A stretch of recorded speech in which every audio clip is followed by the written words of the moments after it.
अस्सलाम वालेकुम students, welcome to the online academy of mathematics videos. इस लाइव ट्रांसमिशन के अंदर हमने मैकेनिक्स बाय क्यू कैटेगरी के चैप्टर नंबर 8 का सेक्शन 8.5 कवर करना है, जिसके अंदर हम क्या सीखेंगे, motion of a free particle along vertical line. जब भी कोई पार्टिकल फ्रीली फॉल कर रहा होगा तो उसकी इस मोशन का रिस्पॉन्सिबल कौन है? डेफिनेटली ज़मीन की ग्रेविटी। हमें पता है कि जब भी कोई ऑब्जेक्ट या पार्टिकल ज़मीन के ग्रेविटेशनल एक्सेलरेशन में आएगा तो फिर ज़मीन उसको अपने सेंटर की तरफ अट्रैक्ट करेगी, जिसकी वजह से वो एक्सेलरेटेड मोशन परफॉर्म करेगा towards the centre of earth, downward direction में, वर्टिकल लाइन में। और बॉडी के अंदर इस केस में एक्सेलरेशन प्रोड्यूस होगा और इस एक्सेलरेशन का क्या नाम है? ग्रेविटेशनल एक्सेलरेशन या एक्सेलरेशन ड्यू टू ग्रेविटी, क्योंकि ये ज़मीन की ग्रेविटी की वजह से पार्टिकल या बॉडी के अंदर प्रोड्यूस हुआ। और इसकी वैल्यू क्या है? इसको हम जी से रिप्रेजेंट करते हैं। अगर हम अपने एनालिसिस में एयर फ्रिक्शन को ख़त्म करें, निगलेक्ट करें, तो इस केस में हर एक पार्टिकल यूनिफॉर्म एक्सेलरेशन के साथ डाउनवर्ड डायरेक्शन में मूव करेगा और वो उस यूनिफॉर्म एक्सेलरेशन को हमने क्या नाम देना है? Gravitational acceleration. और उसकी वैल्यू क्या होगी? 32 फीट पर स्क्वायर सेकेंड। ठीक है, कौन से यूनिट सिस्टम में?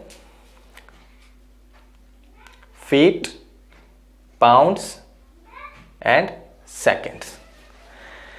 ऐसा सिस्टम ऑफ यूनिट्स जिसके अंदर लेंथ का यूनिट फुट हो, मास का यूनिट पाउंड हो और टाइम का यूनिट सेकेंड हो, तो इस सिस्टम के अंदर जी की वैल्यू 32 फीट पर स्क्वायर सेकेंड आएगी।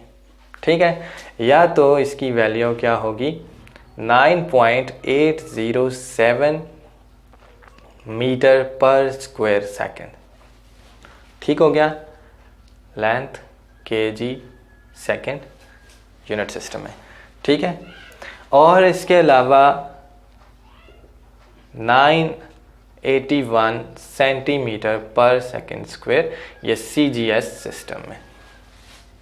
ठीक हो गया, जिसके अंदर लेंथ सेंटीमीटर्स में होगी और इसके अलावा जो मास है वो ग्राम्स में होगा, टाइम जो है वो सेकेंड्स में होगा। ठीक हो गया। तो अब इसके बाद हमने क्या करना है, जब पार्टिकल्स फ्रीली फॉल कर रहे हों अलोंग वर्टिकल लाइन, तो इस केस में हमने इससे रेलेवेंट प्रॉब्लम्स को सॉल्व करना है। ठीक हो गया, तो स्टार्ट करते हैं। सबसे पहले एग्जाम्पल नंबर 6। पिछले लेक्चर में हमने एग्जाम्पल नंबर 5 तक किया था। एग्जाम्पल नंबर 6 के अंदर कहा जा रहा है, a stone is let fall vertically from 100 feet height, find the time that it takes and velocity that it acquires to reach the ground। एक पार्टिकल को 100 फीट हाइट से गिराया जा रहा है। आपने बताना है कि कितने टाइम में वो ग्राउंड पर पहुंचेगा और जब वो ग्राउंड पर पहुंचेगा तो इसकी वेलोसिटी क्या है। ठीक है, इंतहाई सिंपल क्वेश्चन है। इसका सलूशन करते हैं।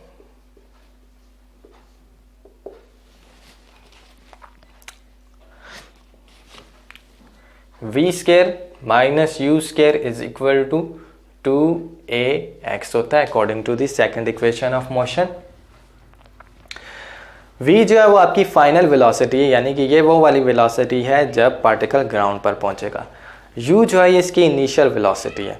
ठीक है, अब इनिशियल वेलोसिटी इस केस में क्या है? पार्टिकल ऊपर से ड्रॉप किया गया 100 फीट हाइट से, तब उस वक्त इसकी वेलोसिटी क्या थी? डेफिनेटली 0 थी। तो इसका मतलब हुआ u जो है वो 0 हो जाएगा।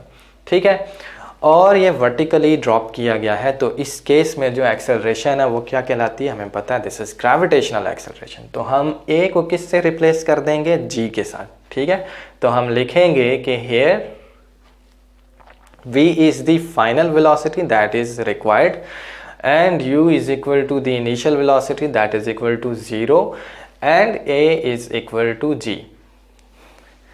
एक चीज आप क्लियर कर लें, जब पार्टिकल ऊपर से नीचे आएगा तो फिर इस केस में g जो है वो पॉजिटिव होगा, लेकिन जब उसको नीचे से ऊपर की तरफ प्रोजेक्ट किया जाएगा तब जी जो है वो क्या होगा, नेगेटिव होगा।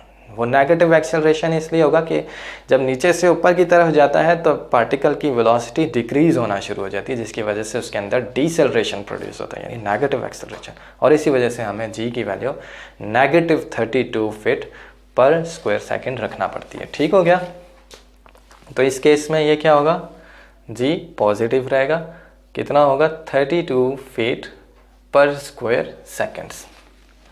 अब इन वैल्यूज़ को यहाँ पर पुट करें तो फिर आपके पास v स्क्वायर जो है वो किसके इक्वल हो जाएगा, ये चीज़ 0 हो जाएगी।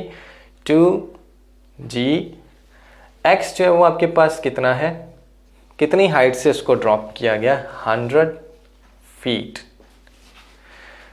तो यहाँ पर आपके पास इनकी वैल्यूज फिट करें तो आपके पास आ जाएगा g की वैल्यू 32 और x की वैल्यू 100। ठीक है। साथ में बेहतर है कि आप यूनिट्स भी लगाएं, जैसे कि 32 के साथ क्या लगा दें आप, फीट पर सेकंड स्क्वायर, और इसी तरह से x की जब वैल्यू डालेंगे तो 100 फीट। अच्छा, फिर इसके बाद आप क्या कर रहे हैं, दोनों साइड्स पर स्क्वायर रूट ले लें, आपके पास रिक्वायर्ड वेलोसिटी आ जाएगी।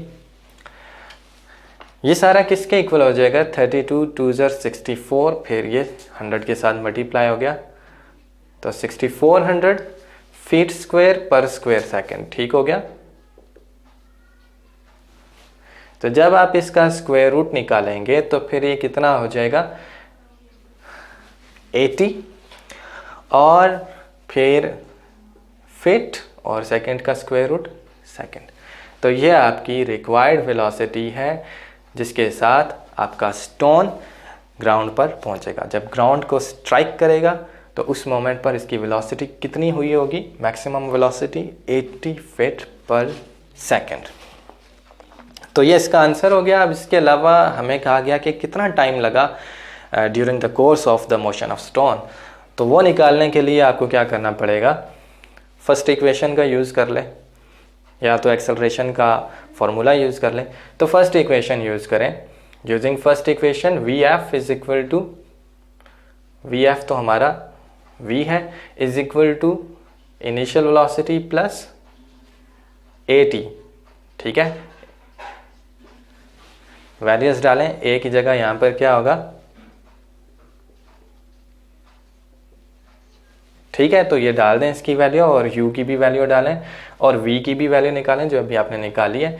तो ये 80 फीट पर सेकंड हो गया, u जो है वो आपका 0 हो गया, प्लस ये 32 फीट पर स्क्वायर सेकंड हो गया, और फिर मल्टीप्लाइड विथ टाइम। टाइम आपने निकालना है, ये 0 बेशक ना लिखें, इनको उठा के वहाँ पर डिवाइड करा दें। तो आपके पास 80 डिवाइडेड विथ 32, ये फीट पर सेकंड है और ये फीट पर स्क्वायर सेकंड है। ये is equal to your time आ जाएगा। फीट और फीट कट हो जाएंगे और ये s के ऊपर जाएगा, एक s से कट हो जाएगा। तो t जो है वो आपके पास कितना आ जाएगा, इनको सिंप्लीफाई करें, 5/2, 16 के टेबल से कट किया तो आपके पास इतने सेकंड्स, 5/2 सेकंड्स आपका आंसर आ जाएगा। इंतहाई सिंपल सा क्वेश्चन था।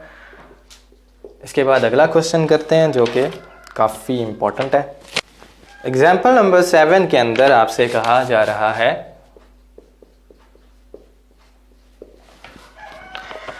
A particle projected vertically upwards at t is equal to 0 with velocity u passes a point at height h at t equal to t1 and t equal to t2.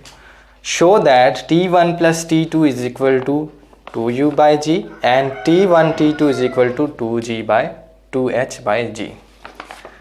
ये भी simple सा question है लेकिन थोड़ा सा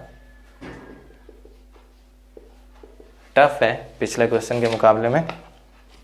इसके अंदर आपसे क्या कहा जा रहा है कि हमने पार्टिकल को अब नीचे से ऊपर की तरफ प्रोजेक्ट किया। ठीक है, शुरू में t इक्वल टू 0 के ऊपर हमने उसको कितनी वेलोसिटी के साथ अपवर्ड डायरेक्शन में प्रोजेक्ट किया, हमने उसको u वेलोसिटी के साथ अपवर्ड डायरेक्शन में प्रोजेक्ट किया। ठीक है।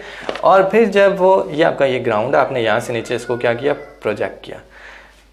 कहा यह जा रहा है कि जब वो सर्टन हाइट h पर पहुंचता है, ये आपकी टोटल हाइट बन रही है, सपोज करें ये h के इक्वल है, इस पर पहुंचता है तब उसने कितना टाइम ले लिया होता है, t इक्वल टू t1, और एक और टाइम भी t इक्वल टू t2। इन दो टाइम्स पर वो इस पॉइंट पर आता है। अब आप सोच रहे होंगे कि एक टाइम में तो ये किसी एक पोजीशन को अटेन करेगा ना, तो फिर दूसरे टाइम पर इसी पोजीशन को कैसे अटेन कर सकता है। अपेरेंटली इम्पॉसिबल लग रहा है, लेकिन ये पॉसिबल है, क्योंकि ये जब नीचे से ऊपर जा रहा है तो इसकी वेलोसिटी डिक्रीज हो रही है, मैंने आपको बताया था। तो एक पॉइंट पर, एक सर्टन पॉइंट पर पहुंचेगा, वो इसकी मैक्सिमम हाइट होगी, उस पर पहुंचकर इसकी वेलोसिटी 0 होगी, और फिर उसके बाद ये वहाँ से वापस नीचे आएगा। जब ये वापस नीचे आएगा तो फिर वापस इसी हाइट पर पहुंचेगा, चाहे ये यूं वापस आए या सीधा यहाँ से वापस आ जाए, इस हाइट पर तो दोबारा से पहुंचेगा। उस हाइट पर वापस पहुंचने के लिए जो टाइम लग रहा है उसको हम क्या कहेंगे, t2, t is equal to t2। Hopefully आपको ये पॉइंट क्लियर हुआ होगा। अब हम अपना सोल्यूशन करते हैं। Second equation of motion, distance covered को किस तरह से एक्सप्रेस करती है in terms of time t। x of t is equal to ut plus half at square. अब एक चीज़ यहाँ पर नोट करें कि आपका जो एक्सेलरेशन है वो क्या है, g। अब वो g नहीं है, वो -g होगी, ठीक है, क्योंकि नीचे से ऊपर की तरफ जा रहा है। तो फिर इस केस में आपके पास ut -1/2 gt स्क्वायर आ जाएगा। ये आपके पास x ऑफ t, ठीक है। x क्या है इसमें, हमारे केस में h हाइट, तो फिर हम x ऑफ t की जगह क्या यूज़ करेंगे, h ऑफ t या h। सही हो गया। तो हम कहेंगे कि पार्टिकल जब हाइट h पर पहुंचता है तो इसकी ये हाइट एट टाइम t किस इक्वेशन के ज़रिए गवर्न की जाती है, इस इक्वेशन के ज़रिए। ठीक हो गया, इसको कोई नाम दे दें, this is equation number 1। Clear हो गया। और इससे पहले लिखेंगे कि the distance x travelled by the particle in time t is this one.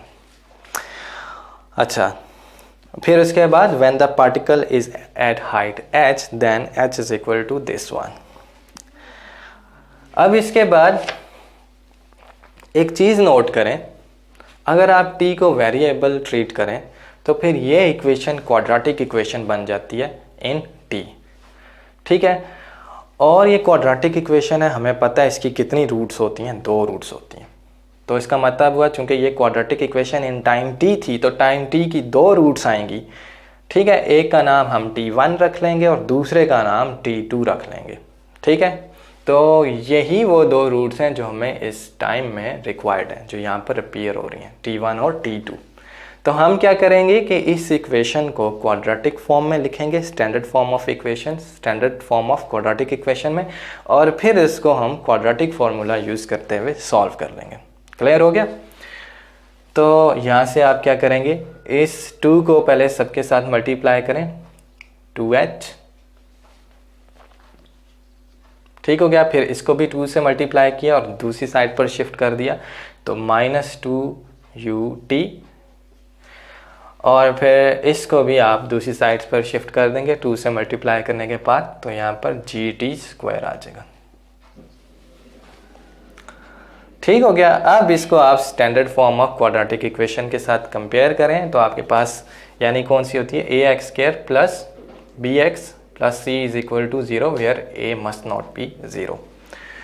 तो इसके साथ कंपेयर करें तो आपके पास a जो है वो क्या आ जाएगा, g आ जाएगा, b जो है वो आपके पास -2u आ जाएगा, और c जो है वो 2h आ जाएगा। तो इसको हम क्या करेंगे, क्वाड्रेटिक फार्मूले के अंदर पुट करेंगे।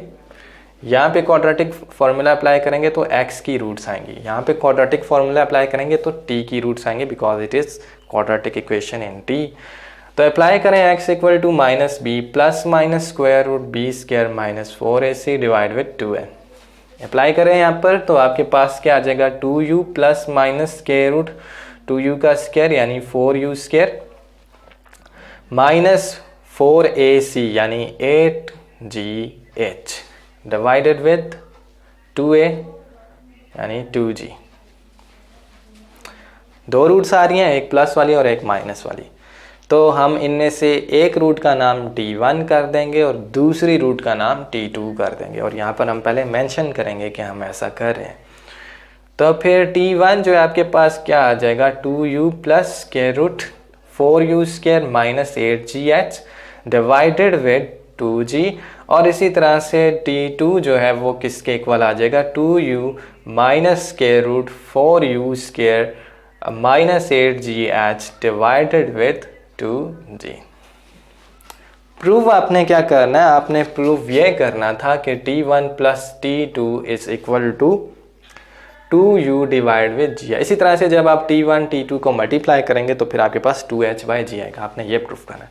तो हम इन दोनों को ऐड करते हैं और देखते हैं क्या हमारा रिजल्ट 2U/G के इक्वल आता है कि नहीं आता। ठीक है, तो इसको हम इस साइड पर ऐड कर लेते हैं। ओह सॉरी, ये वाली रूट भी होगी cut. 2U minus square root 4U square minus 8GH divide with 2G। तो इन दोनों को ऐड करें तो देखें क्या आता है, T1 plus T2 is equal to, ये दोनों ऐड होंगी, इनका एलसीएम 2G आ जाएगा, और फिर ऊपर आपके पास क्या आ जाएगा, 2U plus square root 4U square minus 8GH, और फिर plus 2U minus square root 4U square minus 8GH। ये दो कट हो जाएंगे और ये 4U/2G हो जाएगा, जो कि सिंप्लीफाई होकर कितना बन जाएगा, 2U डिवाइड विद G। यही चीज़ आपने प्रूव करनी थी ना, तो ये आपका आंसर आ गया। इसी तरह से आपने T1 मल्टीप्लाइड विद T2 निकालना और चेक करना है वो 2H/G आता है कि नहीं आता। इनको मल्टीप्लाई करें, डिनोमिनेटर्स में क्या आ जाएगा, 4G²। ठीक हो गया, और न्यूमरेटर में क्या आ जाएगा, A plus B A minus B। ये मल्टीप्लाई होंगे तो क्या होगा, A² minus B² that is 4U² minus 8GH, इसके स्क्वायर रूट का स्क्वायर, जो कि कट हो जाएगा इसके साथ।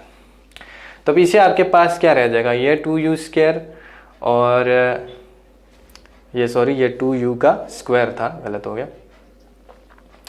4U² माइनस 4U² माइनस और minus plus 8GH divide with 4G²। ये चीज़ आपके पास आ गई। इसके बाद ये दोनों कट हो जाएंगे, आपके पास क्या रह जाएगा, total 8GH divide with 4G²। इसको सिंप्लीफाई करें, ये G एक G के साथ कट और ये इसके साथ 2 आ गया, 2H/G। तो ये आपके T1 T2 का आंसर था। ये चीज़ आपने प्रूफ करनी थी। ये इसके साथ ही हमारा लेक्चर कवर हो जाता है, क्योंकि 8.5 अब कंप्लीट हो गया। Thanks for watching.